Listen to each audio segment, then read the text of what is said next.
Gök kubbe çatlamasın, yağız yer delinmesin. Karanlık çöktüğünde pusuda bekleyen, şafak attığında sancağı yükseltenlerin meydanındasınız. Ataların unutturulmuş vasiyeti, tarihin kanla yazılmış gizli mührü. Bugün Börübudu'nun nefesiyle yeniden can buluyor. Gözü pek olanın, törebilenin, diz çökmeyenlerin sofrası kuruldu. Eski çağların gür sesi, bugünün hakikatiyle birleşiyor. Pusatlar parlasın, akıllar keskinleşsin. Börübudun teşkilatına hoş geldiniz.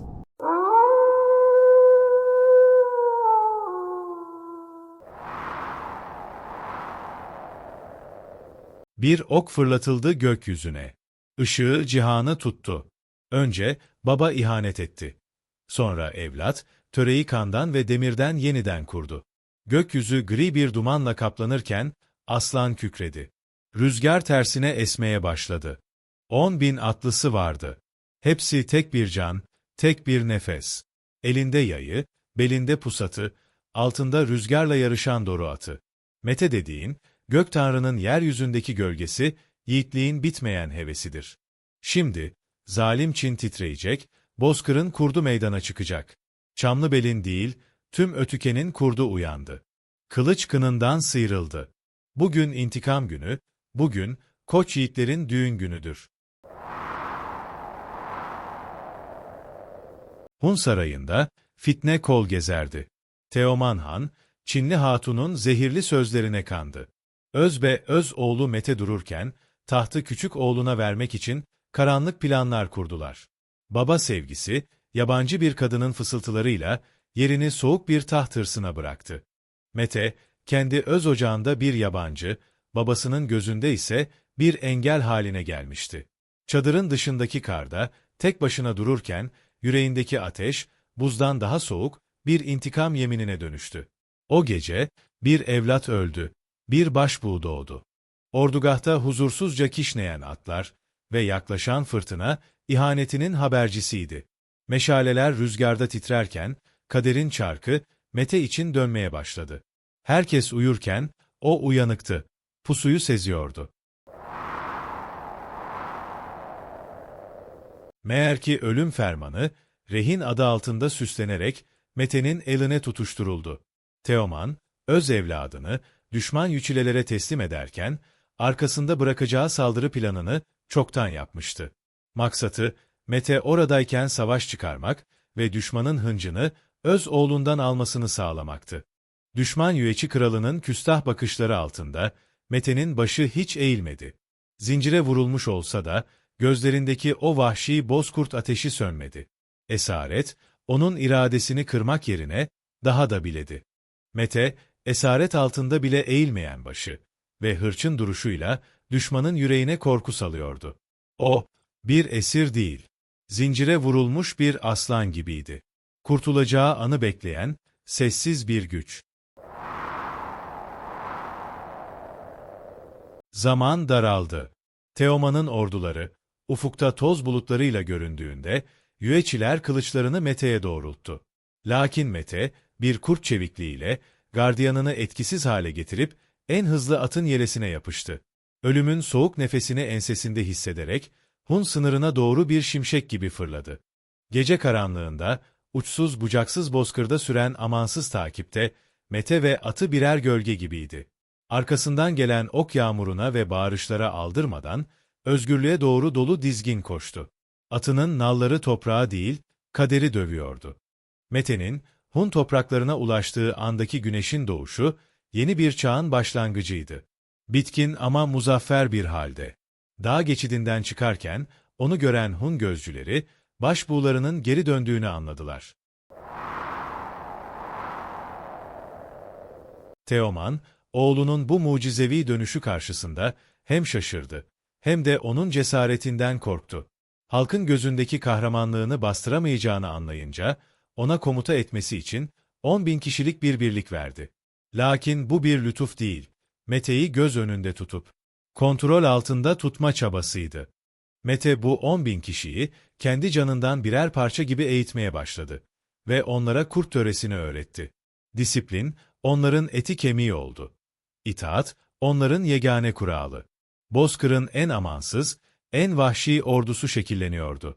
Askerlerin, Mete'nin önünde kılıçlarını göğe kaldırması, sadakatlerinin en büyük kanıtıydı. Onlar artık birer asker değil, Mete'nin iradesinin vücut bulmuş haliydiler. Komutanları nereye, onlar oraya. Disiplin, Bozkır'ın tek kurtuluşuydu. Ve Mete bunu en sert şekilde tesis etmek zorundaydı. Oklarının ucuna delikler açarak, havada giderken ürpertici bir ıslık sesi çıkaran yeni bir silah icat etti. Bu ok, sadece bir silah değil, ordunun nereye vuracağını gösteren mutlak bir emirdi. Islık sesi duyulduğunda, 10.000 yayın tek bir can gibi gerilmesi için talimler başladı. Hata yapanın cezası ölümdü. Tereddüt edenin sonu kılıçtı. Ordu, soğuk bir makine gibi işlemeye, ıslığın sesine itaat etmeye başladı. Mete okunu fırlatıp, askerlerinin tepkisini izlerken, yüzünde soğuk bir memnuniyet ifadesi vardı. Silahı hazırdı, ordusu hazırdı. Şimdi sıra, sadakat testindeydi. Bozkır'ın kurdu, pususunu kurmuştu. Törede hata olmazdı. Mete, ordusuna, ben nereye ok atarsam, siz de oraya atacaksınız emrini verdi. İlk büyük deney için, en sevdiği, uğruna canını vereceği, sadık atını seçti. Islıklı okunu, o asil hayvana doğrulttuğunda zaman durdu. Bazı askerler tereddüt etti. Kıyamadılar o güzelim hayvana. Oklarını atmadılar. Mete, emrine itaat etmeyen, duygularına yenik düşen her bir askerin, boynunu oracıkta vurdurdu. Sadakat, kanla mühürlenmeliydi. Mete'nin, duygusuz ve sarsılmaz çelikten duruşu, ordusunun yüreğine mutlak itaati kazıdı. O, bir lider değil, bir kanundu. Emri Tanrı'nın emri gibiydi. Tereddüt yoktu, sadece itaat vardı. Artık vakit gelmişti. 10.000 kişi, tek bir gölge, tek bir nefes olmuştu. Bir av partisi sırasında Mete, ıslıklı okunu, öz babası Teoman Han'ın üzerine çevirdi ve fırlattı. O an, bir imparatorluğun kaderi değişti. Arkasındaki 10.000'e aşkın ok, tereddütsüz bir yağmur gibi, Teoman'ın ve ona bağlıların üzerine yağdı. Baba öldü, evlat Kaan oldu. Bozkır'da yeni bir güneş, kan renginde doğdu. İhanetinin bedeli ödenmişti. Teoman Han'ın, atının üzerinde cansız yatışı ve Mete'nin ona bakışı, gücün ve kaderin soğuk yüzüydü. Yeni Kaan, babasının cesedi başında dururken, Hun milletinin sorumluluğunu omuzlarında hissetti. Yeni Kaan'ın gücünü sınamak isteyen, komşu Tunkular, elçiler gönderip, Mete'nin en iyi atını istediler. Kurultay karşı çıksa da Mete, bir at için savaş çıkmasın diyerek, atını verdi. Kibri besledi, pusuyu bekledi. Sonra, en sevdiği hatununu istediler. Mete yine sabredip, bir kadın için milletin huzuru bozulmasın dedi.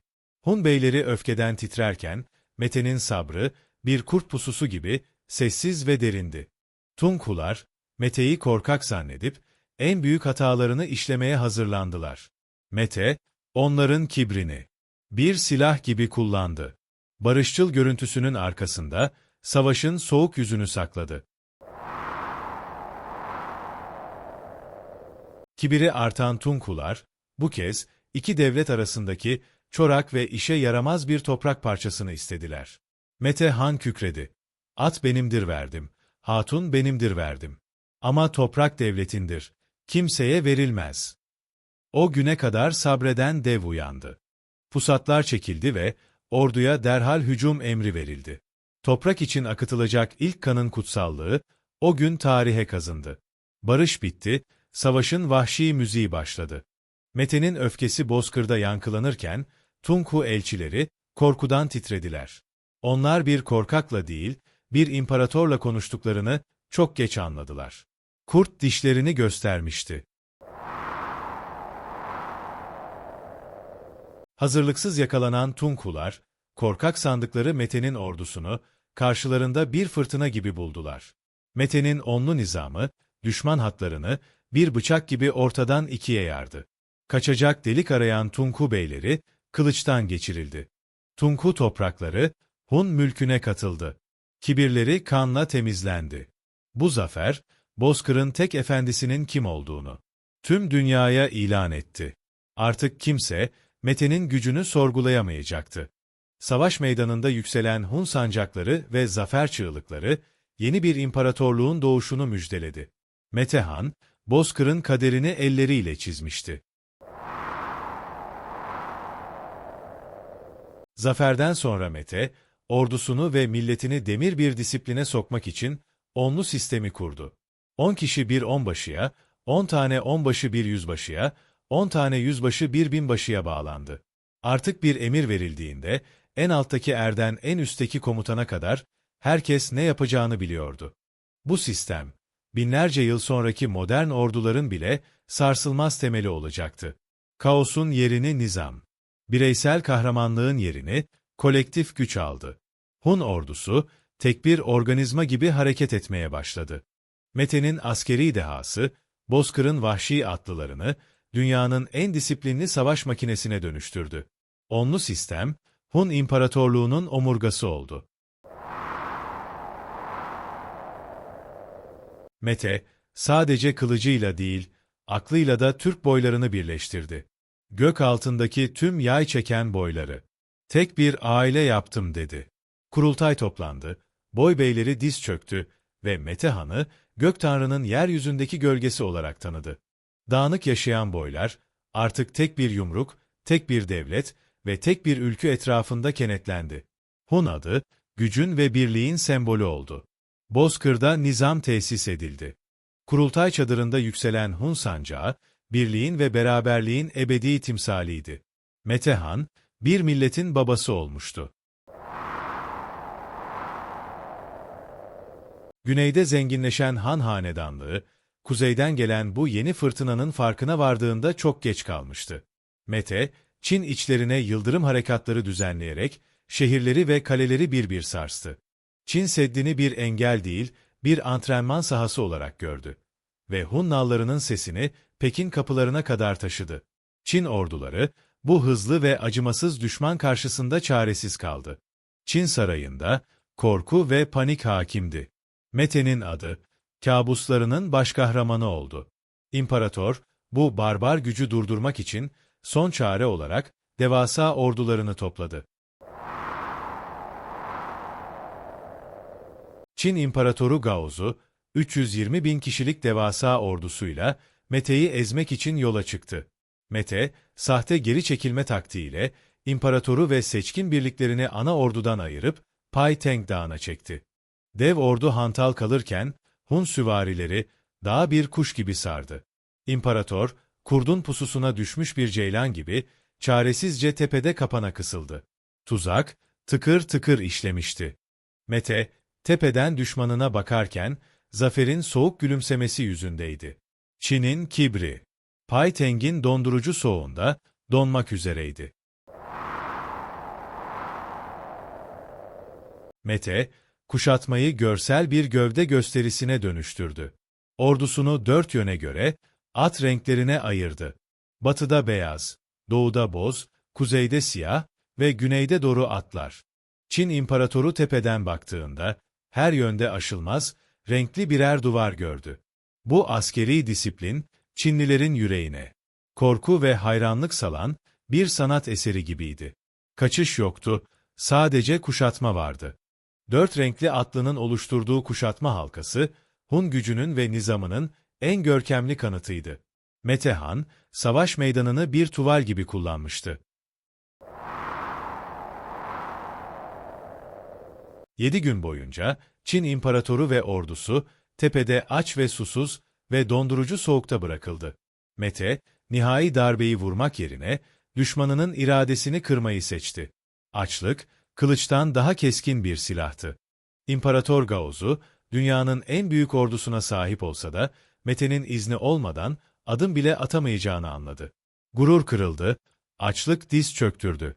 Çin'in kibri, Pai Teng'de can çekişiyordu. Tepedeki sessizlik, Çin ordusunun çaresizliğinin en acı habercisiydi. Metehan, sabrıyla bir imparatorluğu dize getirmişti. Türk tarihinde ilk kez, Koca Çin İmparatorluğu, bir Türk kağanına vergi ödemeyi kabul etti. Yapılan anlaşmaya göre Çin, yıllık ipek, tahıl ve altın gönderecek, Hun sınırlarını tanıyacaktı. Mete, Çin'i istila edip, içinde kaybolmak yerine, onu dışarıdan haraca bağlayarak, milletinin refahını garantiledi. Bu, kılıcın kalemle mühürlendiği en büyük diplomatik zaferdi. Hun adı, zenginliğin ve gücün sembolü oldu. Anlaşma metnine basılan Hun mührü, bir imparatorluğun teslimiyetinin ve yeni bir gücün doğuşunun ebedi kanıtıydı. Metehan, Bozkır'ın kaderini kalemle de çizmişti. Metehan, kılıcıyla fethettiği toprakları, ticaretin yollarıyla birbirine bağladı. İpek yolunun kontrolü, Hunların eline geçti. Kervanlar, Mete'nin tamgası altında, güvenle yol aldı. Hun ordugahları, artık sadece savaş merkezleri değil, dünyanın dört bir yanından gelen tüccarların buluştuğu zengin pazar yerleriydi. Altın ve ipek, Hun mülküne aktı. Bozkır, refaha kavuştu. Mete, bir tepeden güvenle ilerleyen kervanları izlerken, gücün ve barışın ekonomik yüzünü gördü. Hun İmparatorluğu, artık dünyanın en büyük ekonomik güçlerinden biriydi. Metehan yaşlandığında, ardında sadece bir imparatorluk değil, sarsılmaz bir teşkilat bıraktı. Evlatlarına ve beylerine, milletim için gündüz oturmadım, gece uyumadım diyerek, devleti yaşatmanın sırrını anlattı. Birlik ve disiplin bozulmadığı sürece, Türk'ün diz çökmeyeceğini vasiyet etti. Onun kurduğu nizam, sadece bedenleri değil, ruhları da zapt etmişti. Hun adı, ebediyete kadar yaşayacaktı. Mete'nin vasiyeti, bir milletin varoluş rehberi, bir imparatorluğun ebedi şifresiydi. Onun sözleri, Bozkır'ın rüzgarıyla tüm dünyaya yayıldı. Mete'nin bedeni toprağa verildiğinde, Bozkır'da rüzgar bile sustu. Ama onun onlu sistemi ve ordu nizamı, binlerce yıl boyunca her Türk devletinde can buldu. O, sadece Hunların değil, tüm Türk dünyasının ortak atası ve devlet aklının kurucusu oldu. Milattan önce 209'da yaktığı o ateş, bugün hala her Türk askerinin yüreğinde bir kor gibi yanmaya devam ediyor. Onun ruhu, Bozkır'ın semalarında süzülen bir bozkurt gibi milletini koruyor.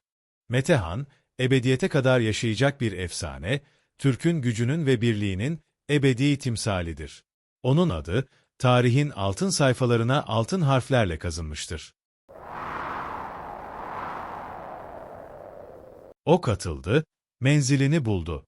Mete düştü ama, Türk'ün devlet aklı, sonsuzluğa mühürlendi. O günden sonra, hiçbir şey eskisi gibi olmadı. Dünya, teşkilatlı ordunun ve sarsılmaz disiplinin ne olduğunu, ondan öğrendi.